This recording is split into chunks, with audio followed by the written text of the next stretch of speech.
谁曾能想到这场雪会下整整2年，仅仅1个月，气温骤降100度，整个城市变成了冰雕，树木还未落叶，便被冻成了粉末。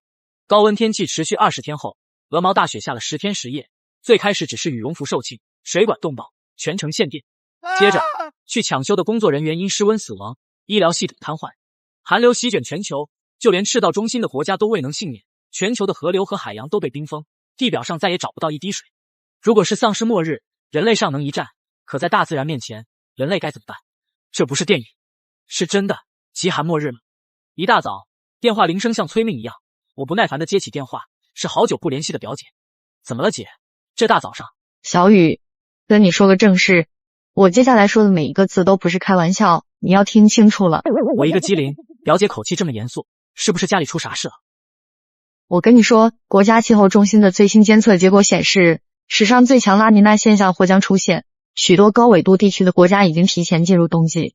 前兆就是愈发温暖的天气，温暖过后会迎来急剧降温，这也是人类最早的冬季。预计1个月后，全球将迎来一次史无前例的大规模气候变冷，也就是冰川末世。什么呀表姐？什么冰川末日？你是说像电影后天那样吗？我有些莫名其妙，今天是愚人节吗？这是你舅舅和舅妈在气象局工作得到的消息，没时间了。我们已经找好了避难所，囤了物资，你也赶紧准备吧。对了，把这个消息告诉你爸妈。表姐的声音戛然而止，电话像是被谁特意挂断了。这都什么呀？表姐这玩笑开的可没意思。我没有理会，继续睡觉。第二天，我下楼取外卖的时候，发现气温的确很奇怪。已经11月了，太阳依旧毒辣，万里晴空，我单穿一件卫衣都不会觉得冷，甚至想穿半截袖。过了1个星期，气温依旧异常温暖，甚至有更加变暖的趋势。我不得不联想到了表姐的话，表姐好像从来没对我开过玩笑。我坐不住了，打算打个电话再问问表姐，这到底是怎么回事。您好，您所拨打的电话是空号。那边传来冰冷的机械女声，怎么变成空号了？不管了，宁可信其有，不可信其无。今天必须开始准备了。这个冬天格外暖，已进入11月，依旧暖得像春日一样。微风拂面，阳光和煦，连路边的树木花草都郁郁葱葱的。而这也正是气候异常的所在。我带着小静冲进商场，开始疯狂的采购，不买别的，只买棉被、暖宝宝和超厚羽绒服。带着堆积如山的物资，在商场众人惊讶的目光下，我推搡着小静快步走出了商场。东西明天送到我们新租的别墅。阿静，现在我们去下一个地方扫货吧。小雨，你没发烧吧？他摸了摸我的额头，发现我没病。我深呼一口气，我跟你说过，表姐从来没跟我开过这种玩笑。舅妈一家都在气象局工作。前天表姐突然给我打了个电话，让我抓紧时间找避难的地方和囤粮，极寒末世要来。刚开始我没信，可是最近的气温越来越不对。1个月后，人类或许会迎来极寒之灾。花费了10分钟，我才把前因后果跟阿静讲明白。我一直都是个末世迷，越灾难片无数，可现在末日真的可能要到来，我的内心突然感觉一阵焦虑和恐惧。原来看别人写出来和自己亲身经历的真的不一样。1个月的时间，说长不长，说短不短。我得知消息的时候，已经过去了1周，再算上月初摆烂的几天，现在只剩下了不到3个星期。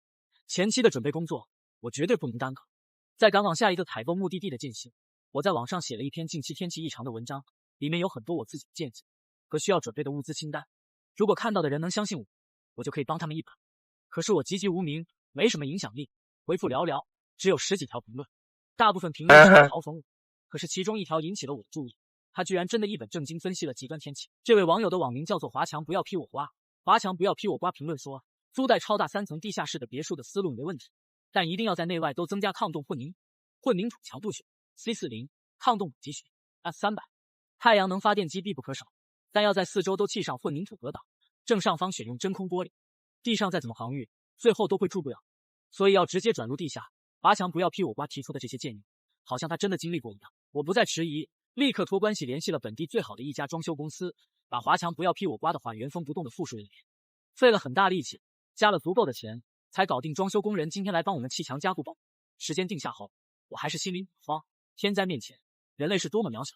我不知道能不能挺过这次灾难，但我知道，为了活下去，我要尽力一试。阿静看我忧心忡忡，安慰我说：“别担心，真是世界末日，我就随你去了，夫死妇随嘛。”我真想给他一个大逼兜，都什么时候还开这种玩笑？我懒得理他，转身继续采购。别墨迹了，赶紧的。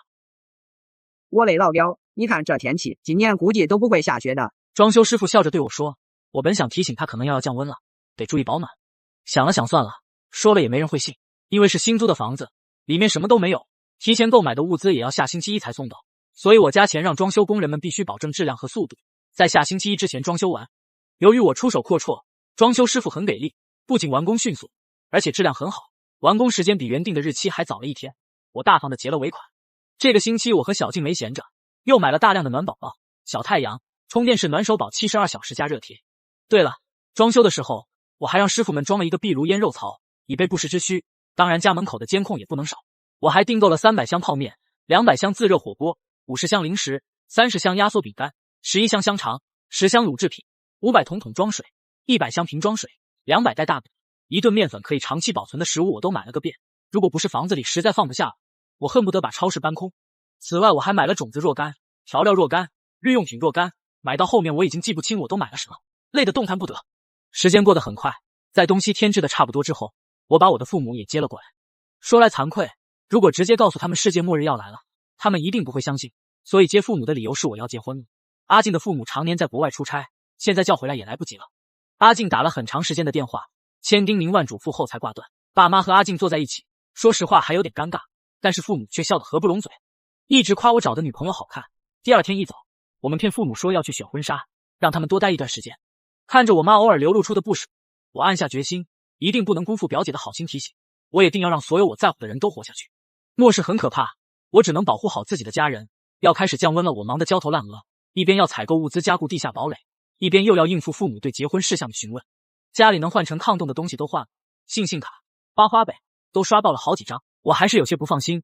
地下3层我又找了另一批装修工人检查了一下，确认没有偷工减料。我让这批工人帮我加固了周围的岩石体，确保如果突发其他灾害，不会导致我们被埋在地下。只是房屋装修就已经花光了我所有的积蓄，我便卖了心爱的小 mini 和刚买没多久的公寓，以及我平时做动画的电脑、手机、平板，又贷款了一大笔钱来购买其他物资。反正这些钱未来都用不上了，再贵的电脑也不如一件羽绒服来的实在。小静也把她积攒多年的存款全都给了。钱打过来的前一秒，她什么都没跟我说，我很惊讶也很感动。她是唯一一个任由我胡闹，也无条件相信我说的每一句话的女生，哪怕末世听起来如此离谱，她也愿意给予我全然的信任。这段时间魂梁就已经装满了地下1层，我以为我租的房子已经非常大，但总感觉远远不够。我又陆陆续续买了一些可以长久储存的食品，甚至还买了很多酒。如果气温实在太低，喝酒也可以御寒。我又储备了大量的肉类可以低温冷冻保存，保质期也很长。做这些的时候都只有我和小静参与，不能让我们的父母太早知道这些事情，老辈的思想保守，肯定接受不了。乖乖大雪来临前一天，小静带我去了一趟商场看钻戒。阿静，都这个时候了，怎么还要买钻戒？我很不解。阿静晃了晃手机，露出2颗小虎牙。为了让你父母相信我们是真的要结婚了，所以我们还是要买一个钻戒的。而且我已经跟我爸妈说明了情况，并且给咱们都拉了个群，报备了我们买钻戒的行程，我爸妈会全力配合的。原来是这样。进入商场内，阿静体贴地给我买了一杯热可可。现在天气越来越凉了，未来到来再想喝上一口热可可，可这难了，所以我得多喝几口。喝完热可可，我们来到琳琅满目的钻戒柜台前，我被晃得睁不开眼睛。虽然钻石恒久远，一颗永流传的广告词都是炒热度，但是说实话，没有任何女生能拒绝钻戒，尤其是最爱的男人送的结婚钻戒。看到一枚切割规整立体的钻戒，她久久不能移开眼。柜姐好像看出了我们很喜欢这枚钻戒，很有眼色的拿出来给我讲解这枚戒指的由来。每一枚钻戒的背后都有一段浪漫的爱情故事，我们的理念就是用这段浪漫守候下一对得到浪漫的你们。我听得津津有味，在柜姐彻底讲完后，我有点不好意思，听得太入迷了。我尴尬地看了看阿静，我们考虑一下，需要的话再联系。阿静面不改色地开口。我看出了阿静心中的不舍，我连忙说道：这个钻戒我们要包起来吧。买下钻戒后，柜姐欢迎下次光临，将我们送出了店外。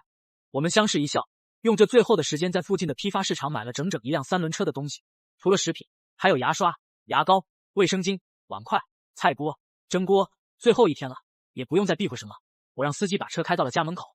父母早就在门口等着了，看着满满一车东西，他俩傻了眼。我的天，我妈惊呆了。你们这是要去逃难？旁边的搬运师傅都被逗笑了。我没有搭话，只是监督搬运师傅们一件件的往家里搬东西，直到最后一件东西搬完，结了账，目送师傅们驱车离开，我这才把实话告诉爸妈。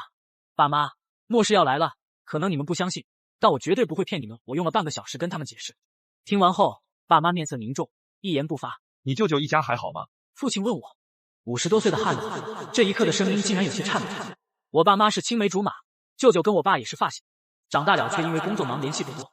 表姐说他们已经找到了安全屋，别担心，灾难会过去，我们都会好好的。你表姐也不是莽撞不懂事的孩子，事情应该8、9不离10。老爸表情凝重的说。末世真的会来临吗？我妈还是不太信，谁也没接我妈的话，大家的表情都很难看，谁也不想末世来临。但是如果是真的呢？又怎么证明这不是真的？孩子他爹，你现在去开车，我们去24小时便利店扫货。我妈突然站起身，把我们吓了一跳。行，咱们也得跟孩子们一起忙活，不能坐享其成。今晚咱们吃顿不干净的外卖，也算一家人一起过年了。老爸起身往外走去。小雨啊，照顾好小静，等我们俩回来，我们不出去买点东西，心里没底。我妈嘱咐完后，就直接把门关上了。好红，天空什么时候变成了暗红色？我错愕的看着阿静，这是要下雪了吗？阿静点了点头，看着天空红的程度，我说，估计雪不会小。我内心的不安到了顶点，一片雪花落在了我的手心。爸妈还没回来呢，此刻的我无法保持理智，手中有些颤抖。没事的，会没事的。我要去找他们。小雨，你别急，我陪你去。现在天气还不冷，没事的。我们对视了一眼，向车的方向走去。一辆吉普和一辆大卡车并排行驶过来，吉普车的副驾驶座上，我妈在向我们招手，我赶紧迎了上去。这孩子，我们一共就去了4个小时，怎么跟1年没见了一样？你这孩子，下雪了我们不得开慢点，出事了谁照顾你们2个小的？你看这天红的多吓人。父亲真是个不懂煽情的男人。老哥，你也别说孩子们了，人家也是替你们二老担心。下大雪了，估计要变天了，冬天要来喽。大卡车上下来了3、4个工人，开始从卡车上搬运物资。等所有东西都搬完了，父亲给了搬运工好大一笔钱。我们从半夜一直忙到了早上7点，雪花从星星点点的变成鹅毛大雪，只用了2个小时。透过别墅的窗户，看着天空中的雪越来越大，地上的积雪越来越厚。阿静的父母给他打了个电话，告知一切平安，粮食等物资都很充足。聊了好一会儿才挂断电话。雪花从一开始的硬币大小变成后来的脉动瓶盖大小，再后来竟然如同小孩拳头那么大。我爸妈说他们活了50多年，也是第一次见到这么大的雪。我们一家人在别墅3层，一人挑了一个房间，现在还不太冷，没必要住进地下室。不到万不得已，我们可不想住在地下。父母没有从外面带外卖回来，我们只能吃了点饼干泡面就回去休息了。我们隔壁是一个大型农贸市场，吆喝声此起彼伏，或许大家都在囤货，毕竟下了这么大的雪，大家肯定都知道快降温了，谁想在这么冷的日子里天天出门买菜呢？外面已经开始有小孩子出来打雪仗，堆雪人，这就是童真。一觉醒来，因为开了空调，屋内很温暖， WiFi 网络仍然可以使用。新闻说市区明日即将开始供暖。更多的新闻报道，今日多个地区突然出现大到暴雪，局部地区出现小到中雪，我国出现了有史以来规模最大的降雪。新闻呼吁各位市民，能不走动就尽量不走动，能不外出就尽量不外出。我拉开窗帘，把窗户稍微打开一道缝。真冷。我打了一个寒战，赶忙关上了窗。我看了一眼墙上的温度，室温仍是26摄氏度，空调在正常运作。虽然还没来地暖，但是好在电没有停。要我说啊，你们小孩就是太迷信，我们都不信末世这一说，你们认真的跟什么似的。现在好了吧，大雪封路，2个小年轻要跟我们2个老的带一块了。老爸瞥了我一眼，挤兑道：说老的别带上我好吗？你爱上哪儿老上哪儿老去。我妈不乐意了。就这样我们其乐融融的在家度过了几天，天依旧很红，雪连续下了4天，但只有第1天下的很大，后来每日递减。今天是第5天，雪终于停了下来，别墅里的温度稳定在28摄氏度。今年的供暖效果真好，网络仍然畅通。虽然我是没什么太大变化，但全国各地仍然有地区不断陷入暴风雪之中。本次大规模异常降雪是史无前例的，国家给本次降雪命名为拉尼奈暴雪季。一眨眼2个星期过去了，外面连续14天出现暗红色天空，太阳再也没出来过，仿佛它不曾存在过。不知道为什么，自从那天雪停之后，外面倒是愈发冷了，外面的行人也越来越少了，都嫌天太冷了不想出门。这2个星期发生了很多事情，因为不算特别冷，我们又囤了好多新鲜蔬菜在家。随着气温越来越低，物价也越来越高，大家都在囤菜过冬，都不想出门。日子就这么一天一天的过去，每天都在降温，屋子里的气温只能靠空调才能维持28摄氏度，外面很少能看见行人和车辆。前阵子出来打雪仗的孩子们也都不出门了。小区业主群里怨声载道，大家纷纷议论为什么今年这么冷。在网上，我们了解到了其他地区的情况，某些地区因为持续低温，室外工作被全面叫停了。我国的某些高纬度地区已经开始出现电力短缺问题，暂时和外界失去联系。因为灾难来得突然，很多没有供暖设备的人只好去避难所。我家不远处就有一个，已经停满了警车和救护车，从别墅3层刚好能看见避难所门口。人群嘈杂的声音即使装了隔音墙也不能完全隔绝。每所医院都出动了救护车，医护人员穿着厚厚的羽绒服，在避难点附近等待。医院里也人满为患，不过还好，我们小区还算安全，各家各户都囤了很多粮食，供电、供暖都正常，也没有出门避难的必要。就这样，又过了1个星期，今天外面格外冷，连带着家里的温度也降了下来。怎么有点冷？我搓搓手。阿静看了一眼室温，21摄氏度。随即他打开了空调。我们家已经不能只靠供暖取暖了，虽然供暖设备还能坚持，但效果已经没那么好。短短2个星期，沿海的 S 市的海已经结冰， C 市某高楼的玻璃因极度低温碎裂， F 市的雪从未停过，厚度已经到了超过成年人身高。这是一场空前的浩劫，浩劫来临之前越是风和日丽，来临之后的满目疮痍就越是触目惊心。今天小区里已经有好多人驱车离开了，虽然供暖都还能维持，但估计家里的吃食已经不多了。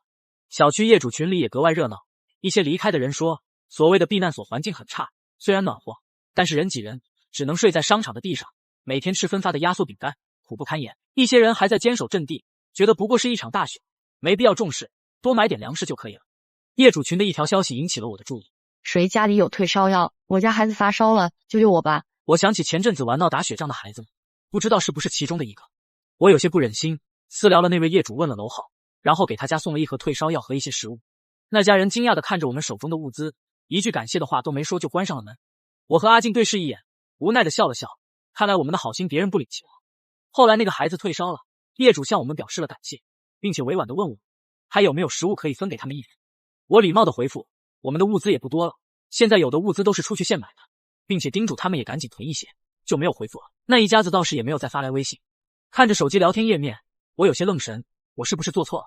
目视之下，物资外露会不会给我们带来危险？我们一家约定，以后谁再需要帮助，我们就直接无视，还是不要给家里带来麻烦。饭桌上，前几天还能说说笑笑的我们，现在只能一言不发地刷着手机微博，实时关注着各地的低温灾难情况。1个月内，我市的室外温度已经跌到零下40摄氏度了，这是什么概念？我爸把手机递到我们面前，在外面待几个小时就会被冻昏厥吧？我妈感叹道。现在别墅1层已经不能带人，多在那儿待1分钟我都有点不行，好在供暖还可以勉强维持。我们商量了一下，把地上的物资都搬到了1层，算一算食物应该还够吃1个月左右。我们准备等这些物资彻底消耗完后，就转移到相对安全温暖的地下室生活。今天又变冷了，气温还在持续降低，室外温度已经到了零下48摄氏度，真是越来越冷了。雪又开始下了起初还是小雪，慢慢就变成了鹅毛大雪。小区的业主们也陆陆续续去了避难所，接二连三的驱车撤离。上次我救助的那一家人还没有走，不过他们又给我发来了微信，好心人救救我们吧，我们家的粮食见底了，孩子不吃饭会饿死的。我本想无视，却被我妈看见了手机消息。小雨，咱们不能这样，我们家的食物这辈子都吃不完，你别太吝啬了，给人家分些吧，不然孩子怎么办？我理解我妈，但是当我把他们家不是第一次向我索取食物的事情告诉我妈后，她也承认。还是不要惹火上身了，现在这么紧张的情况，如果被别人知道我们家有这么丰富的物资储备，保不准会带来麻烦。既然老爸都这么说了，我妈只能欲言又止地点了点头。我看出了我妈的为难和不忍，只好说，妈，现在外面这么冷，我也不想出门，但是说句实话，外面不是也能买到粮食吗？只是看你愿不愿意在雪天出行而已。我们有物资，所以我们不愿意，他们没有物资，为什么不靠自己而要朝我们乞讨呢？说罢，我妈彻底打消了要给他们物资的念头，我也没有再回复那一家人消息。走到阳台，看着不远处的避难所，那边传来了不小的躁动，似乎有人因为食物问题争吵了起来，密密麻麻的全都是人头。看来避难所已经人满为患，现在已经无法承受新的人进入，维护人员连防暴盾牌都拿了出来。我看到这马上躲回了客厅里面，不能被别人发现了。走到1楼，我拿着手机看着上面的新闻，不由大吃一惊，因为食物紧缺，避难所将逐渐减少接收安置人员，请各位市民前往上有余力的其他避难所。爸妈也凑了过来，看到这些消息，大家脸上都是凝重的表情。老爸说，这下不知道要有多少人熬不过去了。我安慰老爸说道，我们都是普通人，暴雪之下人人平等，我们只能顾好自己，怜悯之心只会给我们带来意外。老爸没再说什么，只是点了点头，相信以老爸老妈的生活阅历会明白我说的这些。一晃又是1个星期过去，外面的温度已经到达零下56摄氏度。这个别墅区里的业主基本上都是在群里抱怨，到处求食物求吃的。有人在群里发消息，愿意用钱换粮食，用车用手表，哪怕是只要能换一口吃的，但是却没有人回应。而最近一批开车离开的业主，有人发了一张照片，是外面避难所大门紧闭的照片，另一位业主也发了一张，是隔壁区的避难所，也是关着门。我点开一看，里面密密麻麻的全是人，非常拥挤，根本没有办法再进入。什么情况 ？A、B、C 区我都跑遍了，避难所也没一个是，开着车都快没油了。另一位大叔发语音骂骂咧咧的说着，我正刷着手机看群里的情况，突然远处一声巨响把我们吓得巨响，我们不禁的害怕了起来，赶忙把窗帘拉上。是隔壁作为避难所的商场的玻璃被砸，商场旁聚满了人和车，交警也控制不住现场，太疯狂了，我不禁感叹，这种场面人是会疯的。老爸一脸严肃，地面上的食物不多了，但是我们并不害怕，因为地下的物资储量非常大，没什么可怕。砰，是枪响，有人开枪了。仅仅是一个晚上就彻底变天了，可怕的不只是天灾，还有人心。难以想象，末世之下没有了法律的约束，人们究竟会疯狂到什么程度。小雨，你看业主群。听到我妈的话，我看向手机。103有物资，我之前管他要，他一点都不给我。现在我们要团结起来，去他们家找物资，这样我们才能活下去。这些自私的人凭什么活得好好的？说话的是我之前帮助过的那对母子。我冷笑一声，心想人心难测。我帮助过他们，后来仅仅是不再帮助，他们就能如此恩将仇报。不能再拖了，地面上的物资就留给他们。家里我装了摄像头，把空调关了，遥控器带走，把窗口全都拆掉，让冷风快速透进屋里，让这里一刻都待不得。现在我们就去地下躲着吧。简单的收拾了一下，我们急忙来到别墅一层，已经有人开始砸门了，一声接着一声，我们头都没回就去了地下室。我用钥匙打开了地下室的第一道钢化门，又用指纹打开了第二道门，最后是第三道门。爸妈看得不了，这榴莲弹也打不开吧？那必须的，这是实实在在的防弹级别。看着我妈惊讶的表情，我得一起了。进到地下室，温度和室外果然有很大差别，虽然也有些凉，却是那种地下室的阴凉而不是寒冷。通过这一次教训，我终于明白了人心可以险恶到什么程度。原本还可以坚持一阵子的地上是不能再住，地下1、2层的作用都是储存物资，第3层才是我们休息的地方。我们来到第3层，这一层有6间房子，4间用来装物资，另外2间是卧室，是我们休息的地方。客厅也堆满了物资，就连厨房不耽误做饭的地方也放满了米。地下3层果然是最暖和的一层，再加上我之前让施工队做的各种乱七八糟的防护措施，就连外边太阳能发电板线路也连接到了地下。我甚至感觉这里的温度如秋天般舒适，住上30-50年也不是不可能。拉尼娜末世刚刚拉开帷幕，我们家又因为忘恩负义的那一家人不得不从地上转移到地下，如果再出什么问题，就彻底退无可退。我打开手机上的监控，发现我们家的大门已经被破坏，涌入了好多人，有的拿着大锣，有的拿着大，他们正在因为1楼的物资分配骂骂咧咧，大打出手。我看见出卖我的那个女人也在里面，甚至孩子也来了。那个被我救助过的男孩子正在悄悄地把我爸买的菜藏在衣服。虽然我们家不缺这些物资，但是看着真让人生气啊。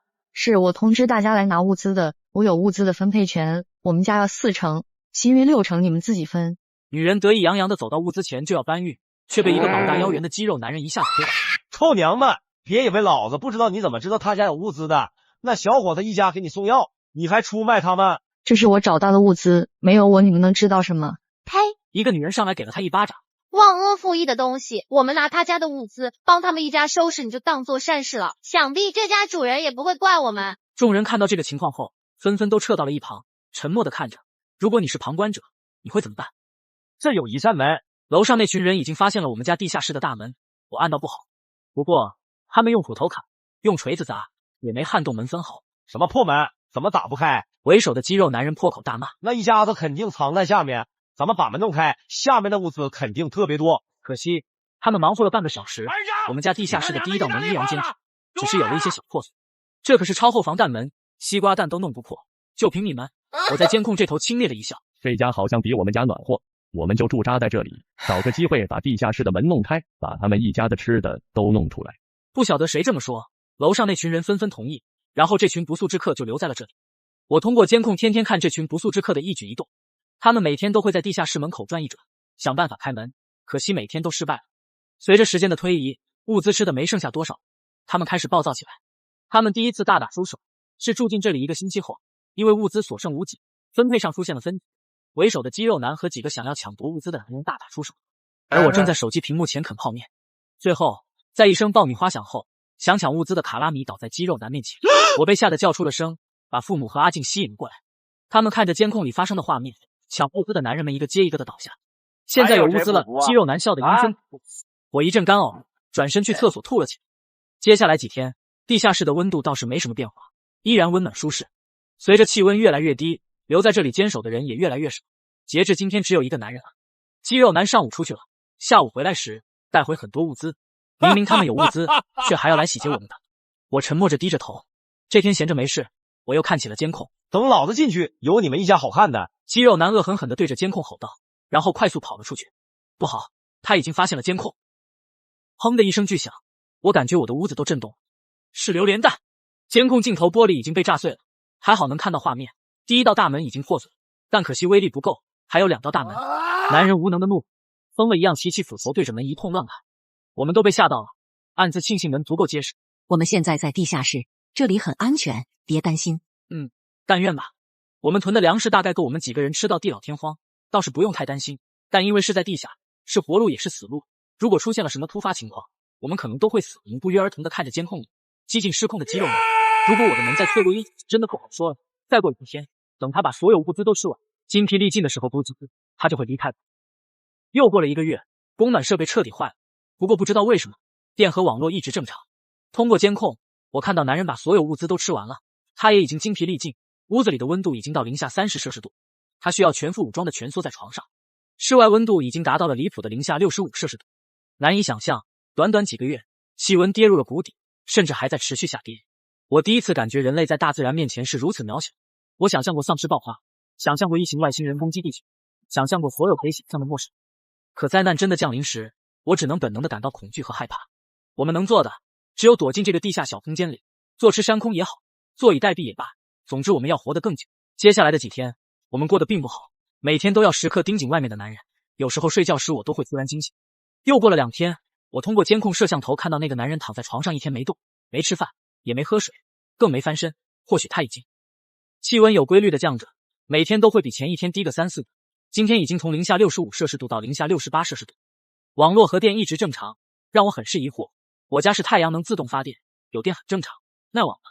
业主群管家发了一条消息，不晓得咱们小区的业主还有多少人在，不过咱们要团结起来。我现在在 B03， 这里还有很多物资，有需要的业主可以过来取。B03 不是我家吗？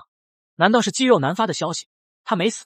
我用阿静的手机换了名字和头像，在群里艾特他问，为什么你还有网络？业主你好，我们小区是太阳能独立供电供暖，只要在小区之内就可以覆盖到，我们物业致力于给您最好的体验。我内心一阵恶心，难以想象肌肉男这么凶神恶煞的人是怎么打出这些文字的，太可怕了！这就是末世之下的人吗？我努力平复砰砰直跳的心，深呼吸平稳心神。还好我们在地下室，这里很暖和，也不用担心粮食问题。就这样，我们相安无事的过了1个月，降温已经趋于平缓，不过也快没什么下降空间了。现在外面已经是零下89摄氏度，可以说人在外面裸露出皮肤，就立马会被冻坏。因为天灾，我越来越没有胃口，体重也跟着掉了不少。老妈心疼我，让我多吃点饭，多吃点小雨，万一熬过去了，又出现丧尸怎么办？我们还得靠着你和阿静打丧尸呢。我强颜欢笑，我需要活着，活着才能守候每一个我在乎的人，我必须要活着。这天，我看到肌肉男朝着监控微微一笑，然后走上了天台。我按到不好，连忙切换监控镜头，视角来到了天台，只见男人打开天台上装太阳能发电机的那间屋子的门，一斧头劈了起来。他对着监控笑道：“我是活不了了，不过你们也得被冻死，那就一起嘎吧，都得死。”慢慢的，他躺在了天台上，闭上眼睛不动。瞬间网络和电都无法使用，地下室没了空调，变得越来越冷。怎么办？这样下去一定会影响到我们所在的地下3层，而且太阳能发电机还被破坏，没了网络和电，我们家陷入了一片漆黑。我从仓库里找来了一个照明灯，一家4口坐在客厅，不知如何是好。家里有备用太阳能发电机，但是我不会用，就在天台上的那间屋子里。我开口道：“爸爸会修，别忘了我就是靠这个起家的。”可是我想阻止，却被爸爸打断：“没有电就没有空调。”没有热能，我们基础的保暖都保证不了，该如何活下去？我沉默了，的确是这样。可万一出去了之后遇到危险怎么办？我很自责，如果当初计划的周全些，给太阳能发电机也上锁，是不是就不会断电？我下意识的侧头看向阿静，阿静摇了摇头：“叔叔，现在已经断电了，零下80度其实还好。米国的最高纪录是在零下80度的雪屋里睡觉呢。我同意叔叔出去。”我不敢相信的看着阿静，他为什么要说这样的话？我不同意，我极力反对，都不能去。万一肌肉男没死，万一又有新的人闯进来，万一……小雨，没有万一，相信爸爸。出去可以，但是我要和你一起出去。最后在我的一再坚持下，大家妥协了。我们换了衣服，又找了一大堆暖贴，贴在衣服里、手套里和鞋里。母亲也是一言不发，临走的时候搂了搂父亲，慈爱的拍了拍我的肩膀。外面真冷啊，寒气像利刃一样往衣服里钻，皮肤生疼。来到第3层，这里暖和了不少。虽然我们依旧有发颤，但是比1层要好太多了。才出来5分钟，我的眼睛就开始不受控制的流眼泪，嗓子也因为冷气的刺激开始干呕，太冷了。我们加快脚步，打开了天台的门。我去，是真的冷，零下89度，想都不敢想的温度啊！我帮父亲拿手提箱，父亲鼓捣了好一会才完工。我特意拿了一个锁头上来，把门关上后上了锁，确保以后没人能进入。刚要下楼，我看到了一个微微隆起的小血包，那是肌肉男的尸体。正当我愣神之际，楼下传来了一声巨响。我们从天台看向下面，不知道哪里来的一批人，正在疯狂的撞击柜子。为首的是一个女人，她看到我们了，怎么办？我问父亲。怎么办？跑啊！1楼没人，我们从消防通道走，然后绕回地下室。说罢，老爸拽着我急忙下楼。寒风打在我脸上，我的眼睛已经被泪水模糊，看不起道路。但是我们不能停下，一旦停下被他们追上，后果不堪设想。当我打开地下室大门时，那女人正领着一大帮人下到1楼。最好不要出来，等你们出来后有你好受。女人恶狠狠地踹了一脚地下室的大门，有些吃痛，收回了脚。我们平安回到了地下3层，进了地下室，好暖和。电来了，但不速之客又有了。虽然断网了，我不能看见网上的消息，但是监控可以靠蓝牙传回影像。以前我观察肌肉男，现在观察恶婆。现在我们的屋子只能勉强维持在11摄氏度左右，穿2层衣服都有些冷。地面上，他们倒是没在这里待多久，一是因为我们这里太冷住不了人，二是因为没什么物资。第2天他们离开了，估计是觉得没办法打开地下室的门，临走时给我家的地下室上了锁。他是智商和体重成反比，我无语。我们有这么多吃的东西，为什么要出去？很快我被打脸。太阳能发电机最终在零下100度的时候光荣牺牲了，我们又没电了。看来我们只能启动备用技能烧火。地下3层尽头的壁炉是我末世之前找工人安装的，就是预测到了今天这种情况，用来取暖的。出烟口直通到地下1层，当初为了避免这种情况，我用加厚真空玻璃在出烟口处做了一层加固，顶部可以用木棍捅开。虽然冰层积雪很厚，但凭借大家的力量，夜以继日应该可以做到。但是可能是我们低估了零下100度的低温和漫天呼啸的大雪，加固板并没有顶开，可能外面的冰雪已经到了不可预测的地步。看来我们还是失败了，我苦笑一声。咱们还有这么多暖手宝、暖宝宝呢，撑个1年半载没什么问题的。老妈安慰大家。是的，我囤了很多物资，的确撑1年半载没问题。可是过了1年半载呢，到时候末世还没有结束怎么办？别想那么多了，小雨，活在当下，活好当下，你这样会过得很累。小静摇了摇头，给我们每人发了2个暖手宝，2个暖脚宝，每天每人睡觉的时候有4个暖宝宝，平时就在羽绒服和鞋子里贴2个暖贴，尽量减少损耗。幸好订购电暖宝的时候，我都是让他们充好电后发货的，不然现在这些也都成了没用的东西。因为有次晚上发现爸妈不舍得用暖手宝，在客厅吹水，后来我们一天不落的检查我爸妈的暖手宝数量，他们看我们认真，也没什么办法，只能天天晚上使用。日子日复一日的过去，手机已经没有电了，照明灯也坏了一个又一个，被子盖了一层又一层，垫子也加了一层又一层。父母跟我们在一个屋子里睡觉取暖，我和阿静睡一边，我父母睡一边。就这样又过了半年，气温已经降到零下120度。到了这个温度后，不再继续降低。空调运行的声音，我下意识地看了一眼空调，发现它居然开始工作。怎么回事？是气温回升了吗？还是说电力恢复了？那是不是说末世结束了？我惊讶地叫出声来，大家也发现了正在运作的空调。紧接着，客厅的灯亮了，电力恢复了。我赶紧给手机充电，然后开机，手机信号居然也恢复了。虽然不是5G，但4G 信号证明网络也恢复了。我第一件事打开微博，想看看国家是否发布了新消息。果不其然，国家发出了一条公告，很抱歉这么晚才告诉大家，拉尼娜末世已经降临，我们已经加紧赶制出来了一批太空服材质的衣服，尽最大努力修复好了部分地区的电缆，供暖系统我们也在想办法恢复。请大家相信国家，国家不会放弃每一位幸存者。底下只有几十条评论，不知道是只有这些幸存者，还是说其他地区的电力还没有恢复。网络信号是好是坏，通过手机，我发现现在地面上的世界已经被冰雪彻底覆盖，城市像大自然喝足的金雕，飞雪席卷，狂风肆虐。不只是我们国家，世界其他地方也被暴雪和寒冷彻底覆盖，就连赤道附近的国家也没能幸免于难。地球地面的平均温度已经达到了零下120度，这是只要人出去就会当场变成冰雕的温度。不管怎么样，恢复了网络和电力，我们终于看见了希望。我们终于可以脱下厚重的羽绒服，一身轻快地围坐在客厅里。我刷着视频，想看看附近的人有没有同样活着的。一个身着太空宇航服的人，认真地修着太阳能发电机的视频映入眼帘。那发电机好眼熟，是我们家的那个。嘿，这位朋友，我不知道你能不能看见这个视频，也不知道你是否活在这个世界上，但我想告诉你，我们在探测电力的时候发现了你的太阳能发电机，把它修好了。你要好好活着，我们都要坚持下去。我在视频下面回复，我们都还活着，目前躲在地下室里。感谢你帮我修好了发电机，相信末世总会过去。祝你平安顺遂，注意安全。那边居然给我发来了私信，他先出示了国家机关高级机械维修师证明，并问我具体住在哪里。国家过段时间会派专员下发宇航服，然后把幸存者转移到地下的仙舟。仙舟是国家避难堡垒的代号。原来我们没有被放弃。我笑了笑，把具体住址和地下室门的密码告诉了他。又过了3个月，电力恢复之后，我们又过上了比较正常的日子，不用一家人挤在一起互相取暖，也不用喝冰冷的矿泉水，更不用生活在黑暗的空间里。我们一家窝在一起打扑克，玩三国杀。那边没了动静，消息显示已读不回。不过我们也没所谓，就算一直在地下室里，只要供暖设备不坏，我们也能坐吃山空，活到地老天荒。日子就这么一天一天的过下去。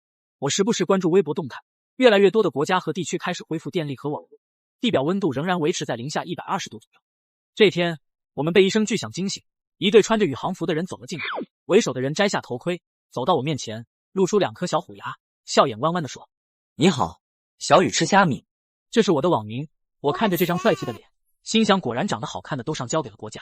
这里有6套宇航服，你们穿上，然后跟我们走。我们负责帮你们转移地下室所有的粮食。你们放心，国家的粮食储备充足，不会把你们的东西充公。当然，如果你们愿意捐献一半，就可以获得地下仙舟中的2居室。捐！我们捐！那边有没有空调和地暖？有的，那边早在6年前就开始建立，距离地面很远，基础设施完备，即便不开空调和地暖，温度都很舒适。好，那我们赶快穿衣服。外面还在实施地毯式大范围搜索，希望能发现更多幸存者。毕竟人活着才有希望，国家才有希望，文明才有希望。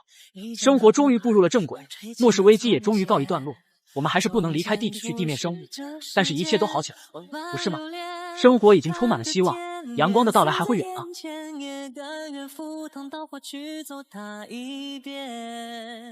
如今走过这世间，万般流连，翻过岁月，不懂擦脸，猝不及防闯入你的笑颜。